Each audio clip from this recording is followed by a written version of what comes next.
Hi, I'm AJ Bitari, and I'm interviewing Mr. DZ in room 127 today. Mr. DZ, what are your thoughts on the school year so far? That's a very good question. I think that the school year has gone very well so far. We've all been in school, and it's nice to it's an improvement on last year. That's for sure. All right.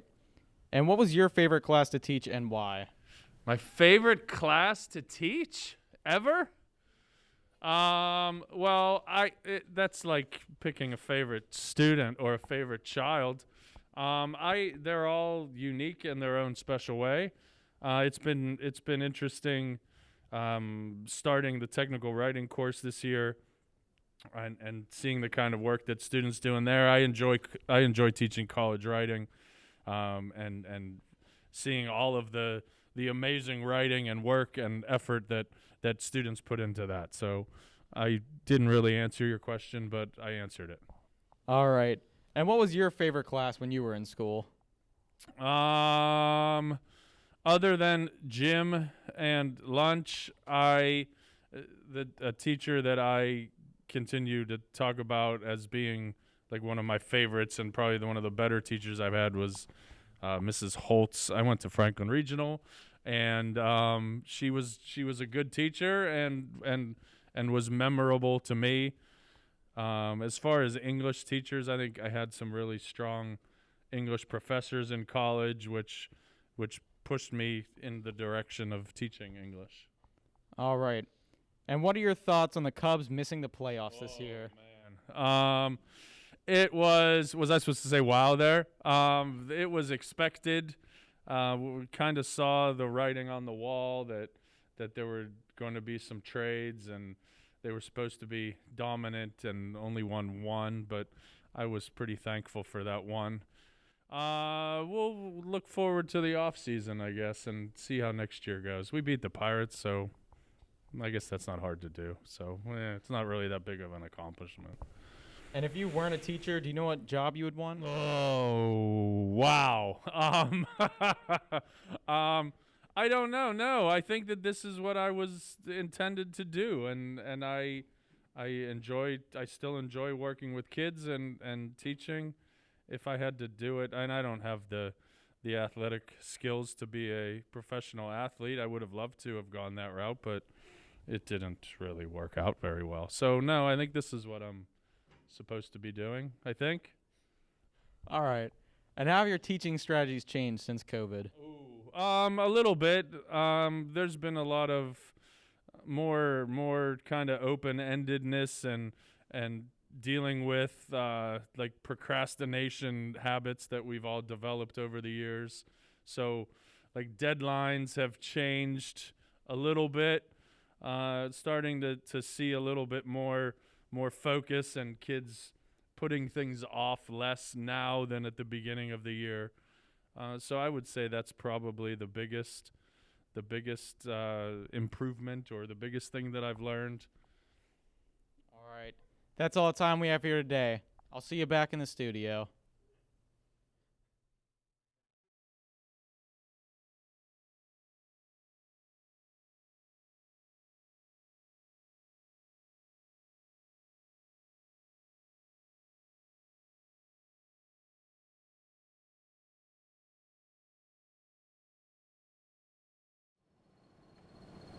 How you guys doing today? I'm Michael Waleski here with Mr. Magnuson, a teacher here at Plum High School. He is also a NHS officer.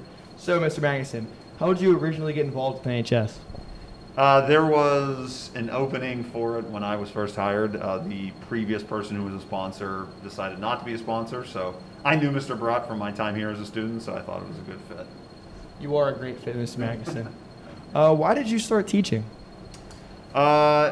I knew I didn't want to sit at a desk all day and just look at a computer. I wanted interaction with people, and I worked basketball camps when I was younger and in college, and I enjoyed it, so I thought it would be a good place for me, and it has been. Well, being one of your former students, I can say that you've made the right decision in teaching. Did you originally want to teach psychology? If so, why were you interested in it? I didn't originally, but then when I took more psych classes, I thought this would be a really neat class to take. But at the time, you know, when I went to school here, we didn't have a psych class, and not a lot of high schools at the time had psychology, so I didn't really know how much of an option it was. And then my student teacher, the guy who I student taught with, taught psychology, and that's when I thought I would love to teach this, because I saw like it being offered in high schools more. And then when I came here, they asked me to start teaching it, and I jumped at it. If you were a student, highly recommend taking psychology. What was a positive about online learning? I know COVID was very negative, so what were some positives about it? Well, positive. It's hard because, you know, you couldn't see the students as much, but, you know, the year before, at the end of the year, you had no interaction with students. It was just like, do this work and email me if you have any problems. You know, at least there was some interaction. There was a little bit more, you know, less face-to-face, but you could still converse with students and still make contact that way. Of course. What was your favorite project to give out and why? The one where the students don't bother me. No, I'm kidding. No, I don't know. I mean, I like it when students can kind of self-direct, because that's when their interest is the highest, when they can sort of choose their own adventure and, you know, navigate through something themselves. You know, on any projects, I don't like the projects as much where it's like you have to do this and this exactly this way. I like it where students can do it their own way, and I just think it's more interesting for them to pick their topics and pick how they want to do it. You look at your ceiling and it's just so much creativity from all your students. I couldn't agree more with that. And finally, it's getting closer to the holiday season. What's your favorite thing about the holidays? Well, my kids are probably I mean, I love food of the holidays, but like, you know, having kids and being a dad, that's my favorite part of the holidays, bar none. Absolutely. Thank you guys for tuning in.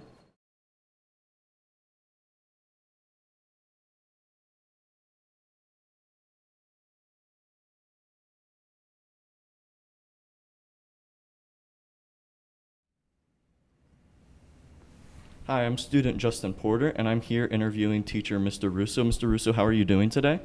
I'm doing just fine. How are you doing today, Justin? I'm doing good. Thank you for asking. I'm going to ask you a few questions here about your teaching career. Okay.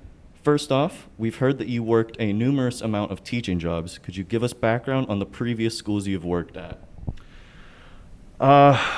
I've worked for 2 different school districts. I've worked in several different buildings. I'm actually one of only a handful of teachers who have actually worked in 3 different secondary buildings in this district. I've worked here at Plum High School for, this is the 4th year. I worked at O Block for 5, and I also worked over at Boyce Campus, CCAC Boyce Campus for 2 years. When they used to have a program there, it was called Boyce Middle College, where teachers from Plum, teachers from Gateway, Penn Hills, and Woodland Hills all used to work, and that we had a group of students that we worked with over there. Prior to that, I worked for Penn Hills School District for 4 years. Worked in 2 buildings over there, their high school and middle school. Prior to that, I also worked for a school called the Academy, which is a school for adjudicated youth. Mm-hmm. That was my first teaching job. Wow, so you were going all around to all these buildings. Yes. What is the greatest challenge facing teachers today? I would have to say that definitely it is COVID. COVID is probably the most difficult challenge that we have to face. And the reason is not just with the masks alone, but students missing class because of either being quarantined or having the illness, family members having illness, things like that. And I think that it's really changed the face of education quite a bit, because the technology has helped out tremendously, even during the time that we were a little bit more embroiled, where the school buildings were closed and that we had to do everything virtually. But just having even something as simple as having the masks on, not being able to see students' faces and being able to read facial expressions and things like that has made teaching a little bit more challenging. Yeah, for sure. I had COVID myself, so I would know, it's tough doing all that now. Describe a troubling student you've taught, and what did you do to get through to them? I don't want to give out any names. That would not be good. I guess that one particular student that I had, I guess you could say that how I was able to get through to that student was a little bit more based on just giving them a little bit of freedom and being understanding. Their situation was kind of difficult, and I said, without going into too much detail, the communication definitely had to be there, that I was communicating with that student on a regular basis, daily basis, checking in with them, making sure that that what we were doing was palatable to them for their learning style and things like that. I thought that this particular student had really made some great strides, giving them a lot of choices, at least more than one choice in order to be able to complete an assignment. Was also a way to be able to allow that student to have a little bit of freedom to express themselves in a particular kind of a way in which that the regular, I guess you could say, a standard type of a classroom would not necessarily run completely in that direction, but it was beneficial to that student and has really seen that student grow from, actually had that student twice as a 7th grader and then again as an 11th grader. And so I've really seen some strides in that student even from that time period. Yeah, it sounds like they had quite the turn up. We know that you used to coach football at the middle school. How was your experience during that time period?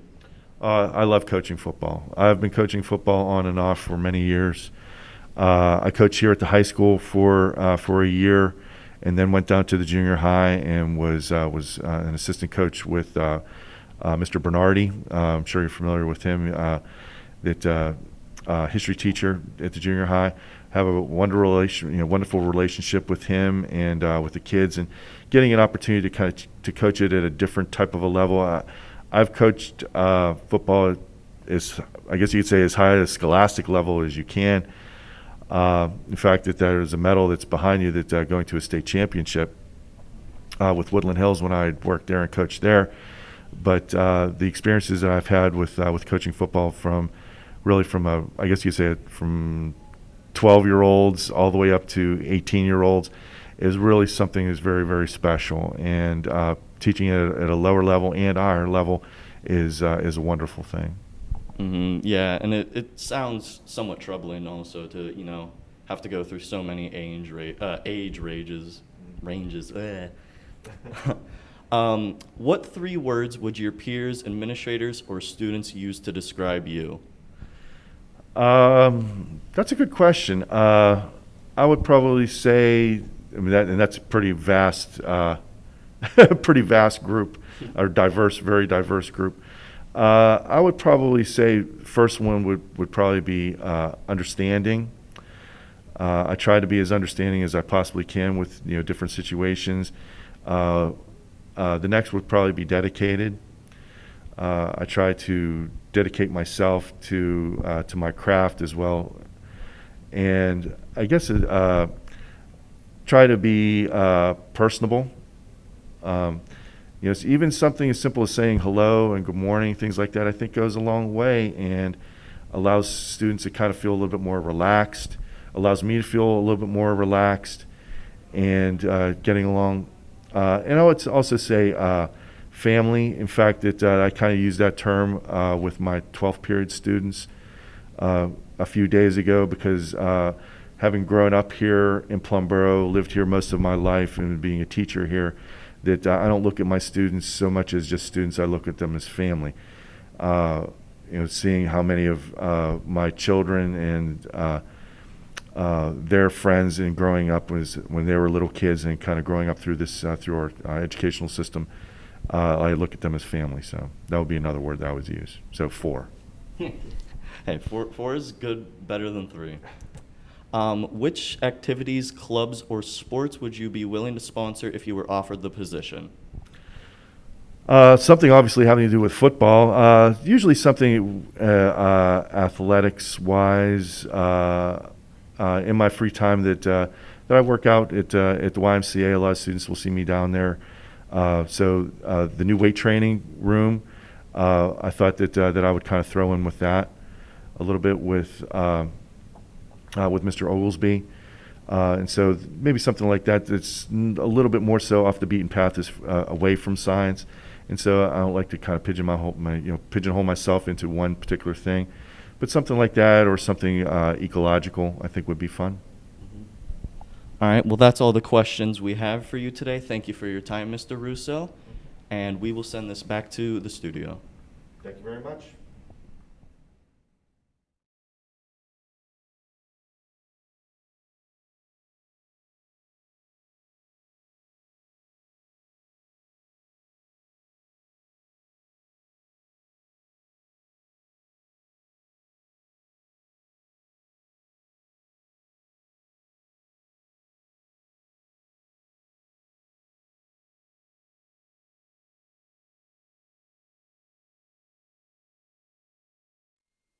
Hi, I'm Nate Fennell, and today I'm here with Miss Ortiz, Spanish teacher and llama enthusiast.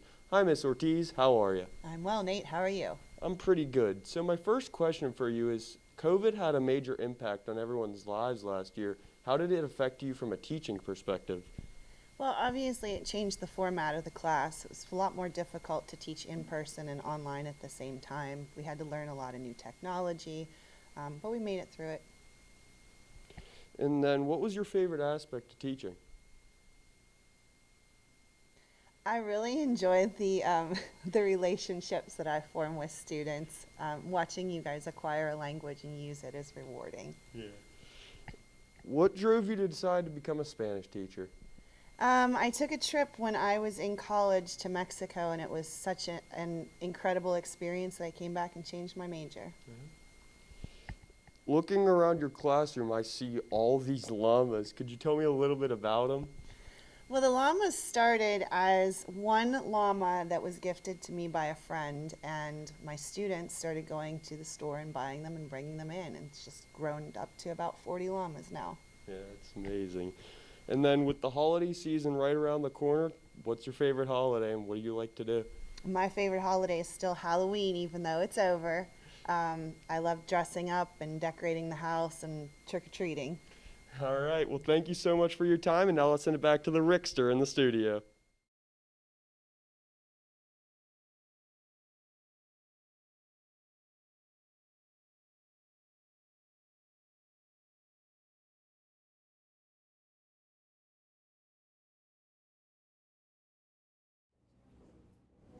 Good afternoon, everyone. My name is Julia Gilday. Today I have Mr. Richards with me, my former modern American history teacher. We're going to be talking about his retirement. After teaching all these years, what will you miss the most? Definitely my daily interaction with the students.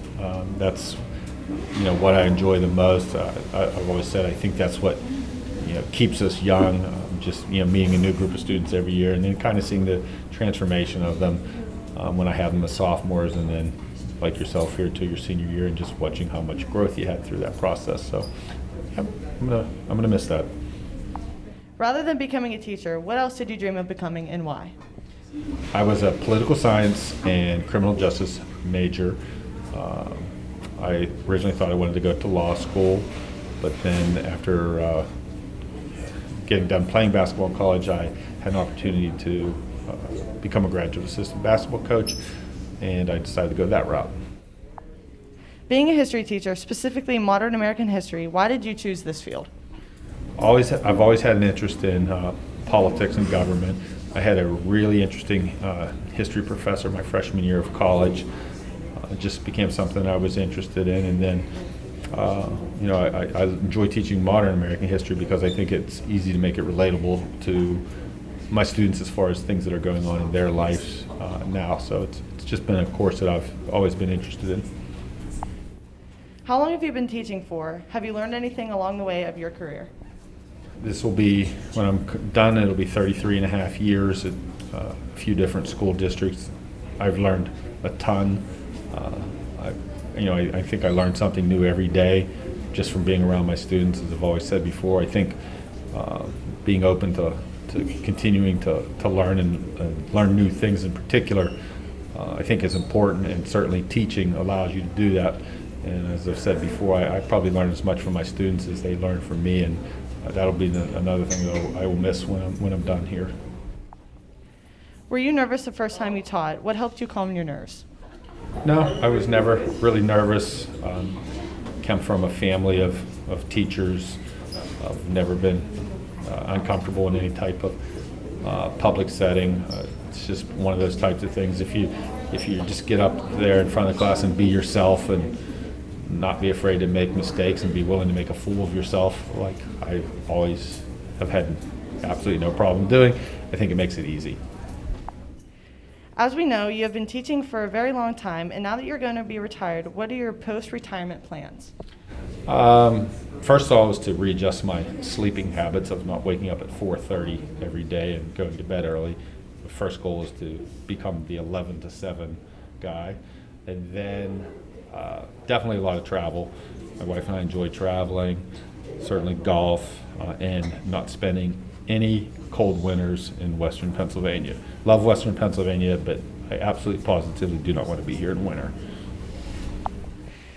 Thanks for coming in, Mr. Richards. We hope your retirement goes good. Let's send it back to Mr. Brott in the studio.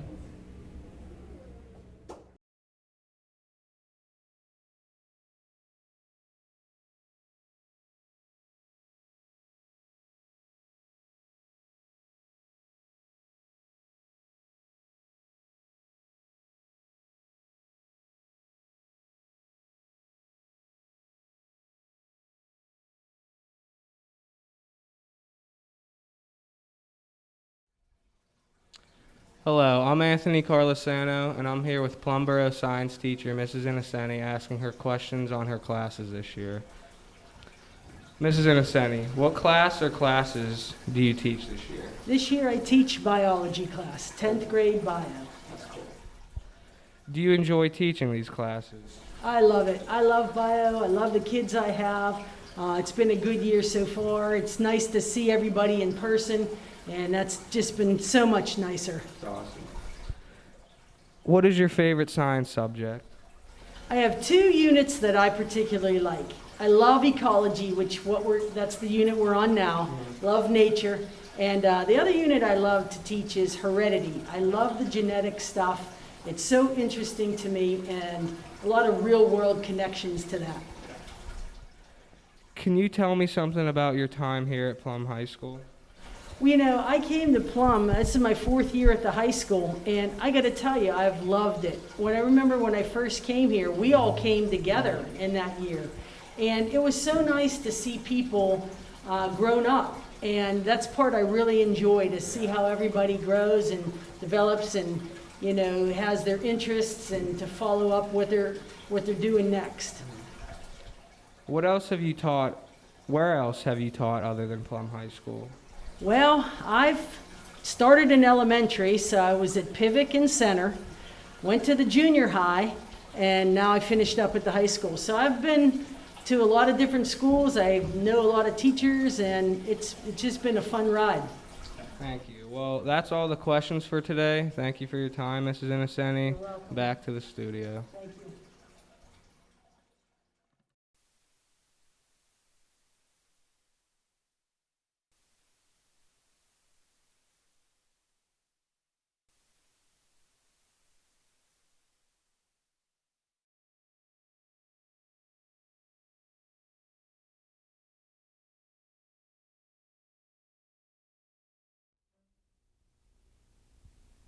Hi, I'm Shandon Walsh, a student at Plum High School, and I'm here today with Mr. Jasper, who teaches a variety of different chemistry classes in this school.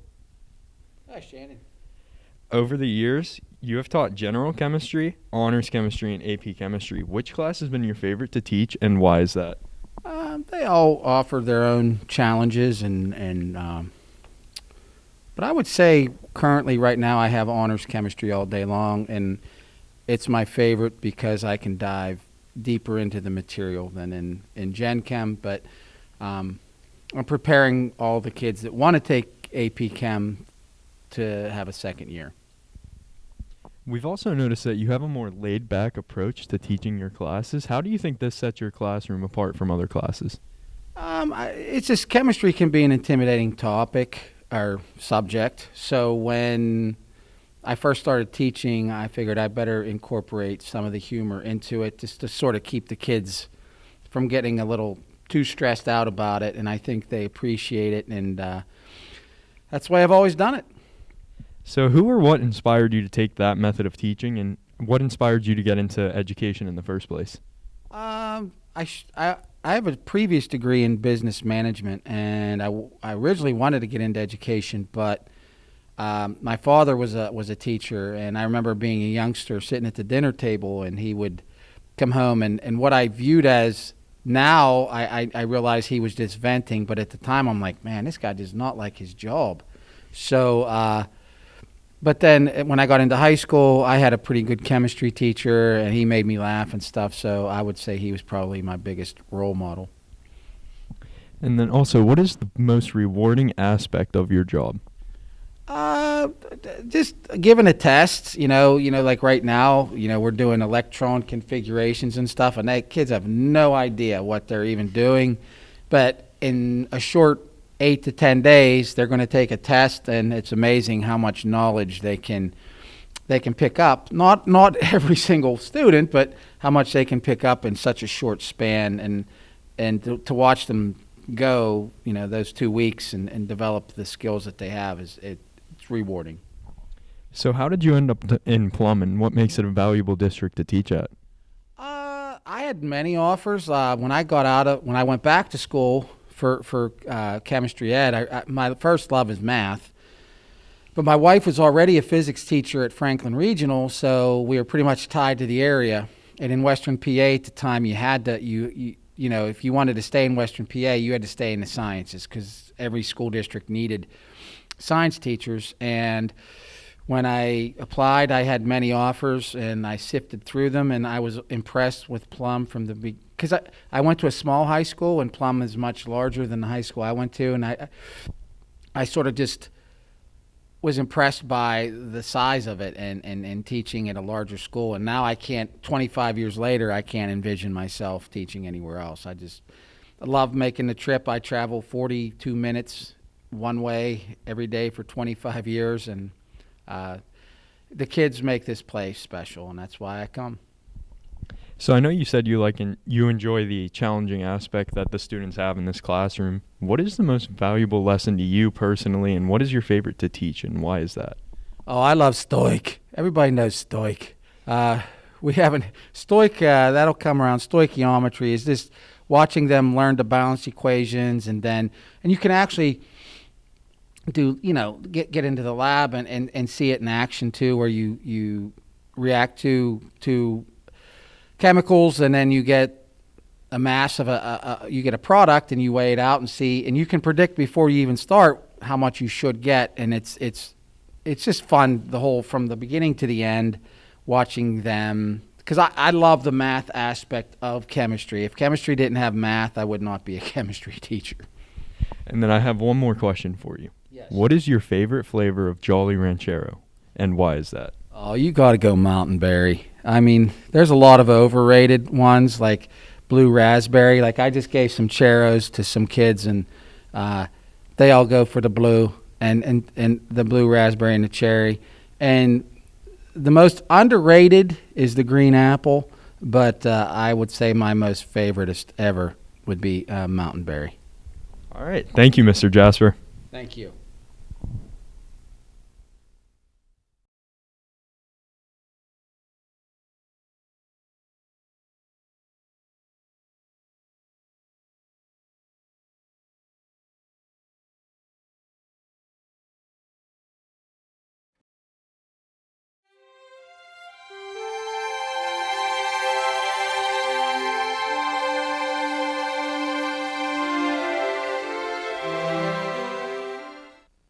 Hello, I'm Ashley Pastor, and I'm here with Mr. Supek, physics teacher and wrestling coach. How are you doing today? Good. How are you? I'm good, thank you. Let's get into it. What is your favorite part of teaching high school physics? I think physics is interesting because you get to use the math. You get math that you learned all before, and you get to apply it so you can see how it actually works. That's cool. If you could teach any other subject, what would it be and why? I have a degree in math, too, so I'd probably teach math. Okay. What is your favorite memory in coaching wrestling?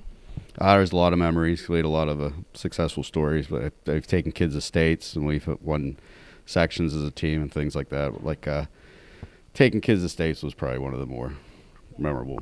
That's awesome. What made you want to coach wrestling? I grew up in our wrestling program with the JOs here at Plum, and for all the effort and time they spent helping me out, I felt like I should be able to give back to them. That's amazing. What are you looking forward to most for wrestling this year?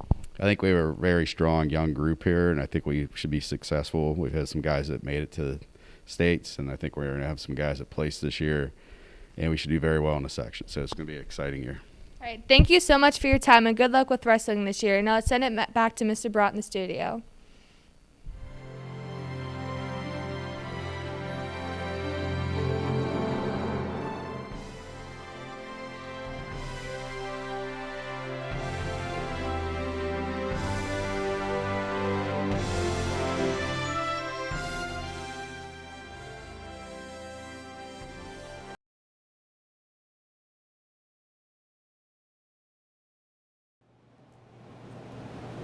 Hi, welcome back. My name is Tristan Oth, and today I am here with Miss Alyssa Kelly from Plum Senior High School. Hi, Mrs. Kelly. Thank you for being here today. Hi, Tristan. Thanks for having me.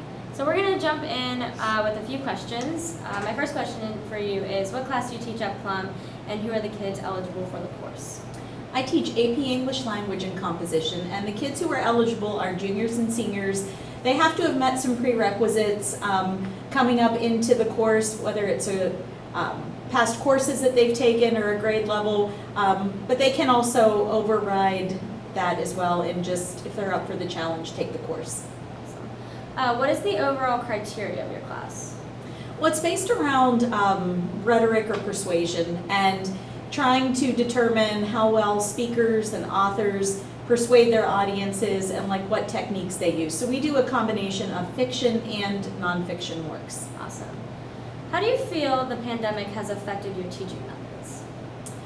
Ooh, well, in a lot of ways it has, particularly last year. You know, up until that point, I always had students leading the discussion. After the first, few things that we did, the students took over. And that was really a nice, factor of having them have ownership of the class, and I had no idea what to do with it last year. So that was one thing that was different. Like I had to do all of the leading. We couldn't really move around into groups. I had to come up with some other types of ways to try to get people involved in discussion when you had people at home and at school. Just really trying to be somewhat creative that way, the best that I could. But I'm really thankful that this year we're getting things a little bit back to normal. What advice would you tell students who are interested in taking your class? I would say that the biggest thing is you don't have to love to read, but you have to be prepared to read. The reading has to be done outside of class in order for us to do what we need to do in class. So if you don't do that and you're not prepared, you might be able to wing it and get by, but I think that you won't get everything out of it if you don't actually do the reading and prepare and kind of give some thought to things before class. Like that's what I would say the biggest thing to do. And my last question for you today is, where was your first teaching job and what were you teaching? Okay, well it was here in 1997.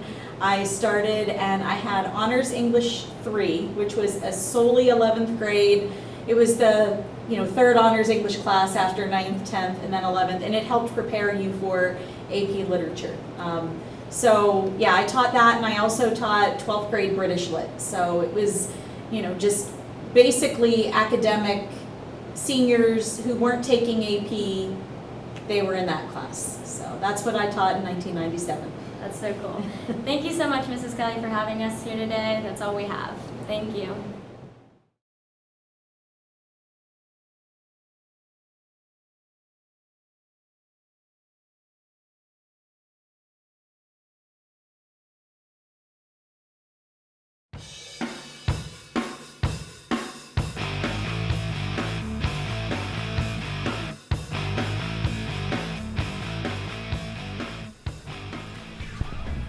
Hi, I'm Dominic Clark, and we're here with Mr. Rivera. Bonjour. Dominique. Bonjour, Dominique. Bonjour. Hey, say bonjour. Bonjour. And we're going to ask him some very important questions today. Very important. Very important. Hi, fire up. Where in France are you from? Hi, so I'm from the French Riviera, okay, in the south of France. I came from a little city called Antibes. It's between Nice and Cannes, which is about, I would say, 50 miles away from the border of Italy. That's it. Why did you leave France? Oh, that's a long story. So when I met my wife, I was playing soccer, and then we lived 6 years in France. And then my wife missed her family, her relatives here, especially her mom. So she asked me if, after I finish my soccer career, if I'd be willing to move with her to America. And then we decided to get married. And then after I got married, I moved here because she wanted to be here for her family. She wanted to be close. She wanted to be close to her mom. So that's why I'm here. Yeah. What was it like moving to a new country? Well, for me, it's not. It was a big deal, but at the same time, it was not, because with soccer I traveled so much from the age, very early age, from 15 to 24. I have been pretty much on every continent. Not to live, but I traveled a lot. So leaving France to live in another country was, especially the US. I mean, it's a developed country. It's westernized. It's not that much different than France. It was far, but I was with somebody that I loved, so that facilitated my integration, I would say. Then there was the problem of the language. My English was not as good as it is now, so I had to go to school and to progress, and with time, little by little, I became better. I spoke English before coming to America, but it wasn't what it is today. So, but yeah, the adaptation was difficult. The weather, the food. I miss France for that. I miss my friends. But being a teacher has an advantage is I can travel during the summer, so I go back time to time, pretty much every year or every other year, and I go see my relatives and my friends. So. It's not like I never go back. So, you know, when you move to a new country back in the time, it was difficult, but not today. Today it's easy to travel. So being off during the summer, I could do that. So my integration was actually pretty easy. Yeah, for me, it was not really a problem. I'm still different than you guys, but, you know, it was not that much of a change. How many and what languages can you speak fluently? So I speak French, English, Italian fluently. I can speak Spanish and understand Spanish. I understand also a little bit of German, so that's what, 5. European usually speak more than one language. I started English when I was basically in 6th grade. And then by the time I was in 8th grade, I had to pick up another language. But I already spoke Italian at the time because my dad, being Italian, every summer as a kid, I went to Italy for a month, basically. And so I was speaking French and Italian and a little bit of English by the age of 15, 16. Then those are the 3 languages, and then I became very fluent in English when I moved here. Spanish, I learned it in school and by traveling. And German, I learned German, a little bit of German with my neighbors, because I have a neighbor who's married to a French woman, he's German. And so I've been learning some German through him. Now my German is not very good, but at least I can understand some of it, and I can ask for stuff in German. I think that is, yeah. And now the final question. What's the hardest language to learn? From the one I know? From the one I know is German. German is very difficult. It's based on it's a Slavic language, so it's full of declination and things like this. So they have gender like in French.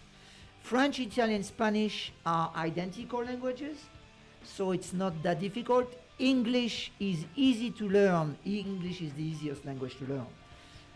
To speak, it's a little bit different because the pronunciation is different, but the language in itself is not very difficult.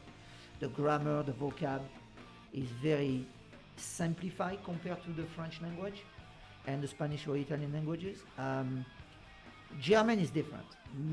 It's some of the word looks a lot like in English, but not too much like French. So French was the most difficult. German was the most difficult language for me to learn. Thank you for your time today. This has been Dominic Clark, and this is done. Okay. Right.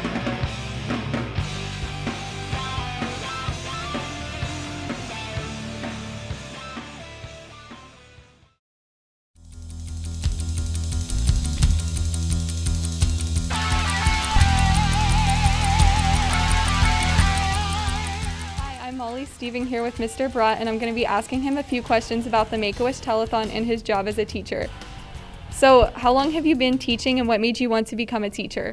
I've been teaching for 28 years, Molly, and during my junior year at the University of Pittsburgh, I was tutoring in business calculus, and up through business calculus, and I liked it a lot, and I started to take some education classes, like them even more, and that's what my career path was. How long have you been doing the Make-A-Wish Telethon, and what made you begin doing it? We started at 21, obviously this is year 21, so over 20 years ago. My wife was all over me to do something different than video yearbooks. I went out to see one of my friends at Fox Chapel, really truly liked what they were doing there. It was a lot of work, and it took off here, and it's been tradition ever since. What's your best memory of the Make-A-Wish Telethon? I think when we come to the end of the telethons, Molly, because that's all the hard work, and you know, after being here from 5 in the morning and it's 2 p.m. and that's like kind of like the climax, revealing our totals. I mean, it's exciting doing the videos and the prep work leading up to that, but when we finally reveal the total, knowing that everyone can go home and go to sleep, and all of our hard work pays off, that's kind of like, you know, that kind of makes everyone feel good.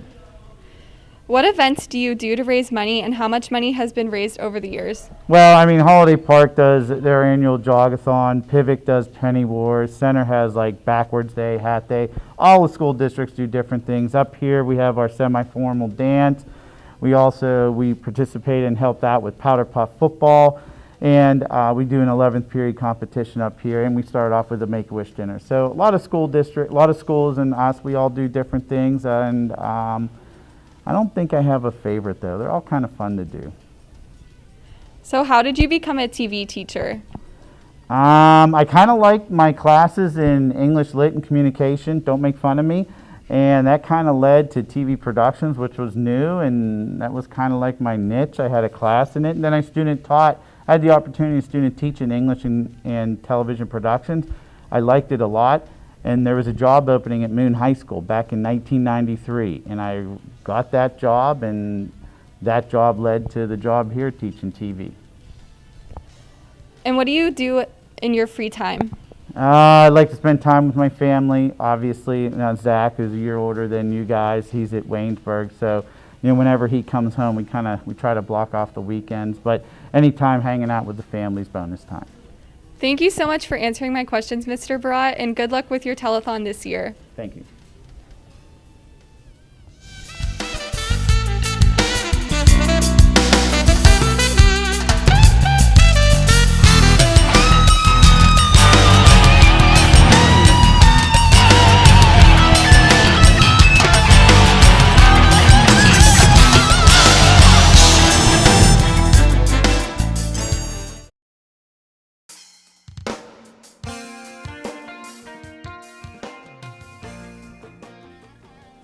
This is Ryan Coughlin here with Dr. Machoni. I was asking a few questions about teaching.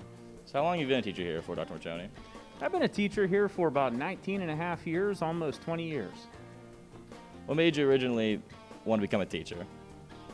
As a high school student in a large high school, I participated in our peer mentoring program. With a very large school, it's important to have something like that in place so that kids don't slip through the cracks. And as a high school student, I enjoyed participating in that and helping to tutor people in subject areas that they were having some trouble with, and it kind of led logically then for me to a career that I really enjoy. What is your favorite subject to teach? I really enjoy the AP Physics 1. That's kind of become my primary niche here at the high school, and I do enjoy working with students, and we send a lot of those people on to physics and engineering and pre-med applications and different career fields where they use it and where they truly need to learn it. So students are vested in it, and I really do enjoy teaching that. Has there been a year that's been your favorite year of teaching, and if so, what made that year so special? I'll say, even though there are still challenges and still difficulties, it feels so good this year to have at least a partial return to normalcy, and to see people smile and happy and enjoy in-person teaching and learning again. I'm going to go ahead and say that this year in recent memory has been a favorite for me. And final question, would you say you've enjoyed being a teacher? I have. It has worked well for me. I enjoy working with students, and I enjoy helping them accomplish growth, I think, in a subject area that a lot of them are going to need for future academic pursuits. So it's been rewarding and something that I really have enjoyed. Well, thank you, Dr. Machoni. Thank you for having me. This has been Ryan Coughlin with Dr. Machoni.